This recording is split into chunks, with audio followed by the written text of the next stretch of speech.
Welcome to a book review of We Face Tremendous Meat on the Teppen by Nakao Fujimoto. We Face Tremendous Meat is a poetry collection that features a granddaughter gradually piecing together the memory of her grandmother that lived through World War II. The title comes from a few dinners with her family, including her grandmother for teppanyaki during festival season. In an interview, Fujimoto said she and her family always do this after visiting Nagoya Castle, an HQ and military barracks, strategically bombed by the Allies in retaliation for Pearl Harbor. For those who don't know, teppanyaki, or teppan, as it is known shorthand, is a style of restaurant that commonly features a large flat-top grill in the center. It is very popular in Japan. No doubt great for families or large groups. The teppan serves as a metaphorical meeting place between generations of Japanese people who have had to bear the hardship of living through the Second World War. There seems to be a keen awareness of the speaker that it is difficult to ask these types of questions regarding the war. Where were you when everything was upended and you had to flee with nothing but the clothes on your back? I've always felt there exists a general sense of curiosity about wars, not just the major events, but the personal experiences that people have had. I've always felt like the first thing that people ask combat veterans is whether or not they've killed someone and how it felt. No doubt, a very invasive and deeply personal question. We know about major events through film, media, books, and coverage, but many yearn for more.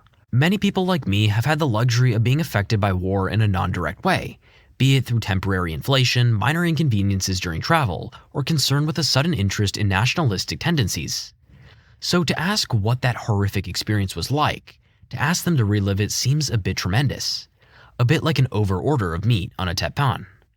In terms of form, the collection is mostly sparse and airy. The stanzas are typically light, and besides the occasional centered passage, leave most on the right side of the pages open. Poems indicate a sequence that takes up pretty much all of the collection. While each seems to be treated as an individual poem, they all share the same thematic DNA throughout. The perspective of poems ranges from what feels like a meditation on peaches to fighting the cynical effects of poverty. My personal favorite poem is 15, which proclaims, "Do we forget why we survive? Bless us for tomorrow's war. We will dump a hell of a lot of bombs onto the cities. Pins on the map. One light rolls, down the table to the floor." I love the questions posed by this poem. I think the overall gesture of the pin falling is so powerful. To the Allies, it was just a strategic bombing site, but to them, it was so much more. It was home. And to think about what was going on at the time. Japan was experiencing a rising industrial sector with aspirations for a growing export market. It feels like during that time, they were on the brink of a new era, an era of rapid industrialization. They were on the brink of being awarded a life that could be rivaled by the West.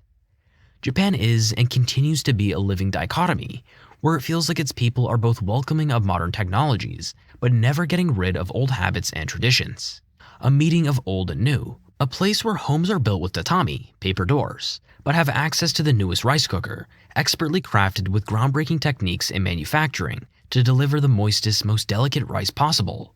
In the same way, Nagoya Castle in the context of the collection is studied in dichotomy. It's a place that brings grief for what was lost, but it also brings hope for the future.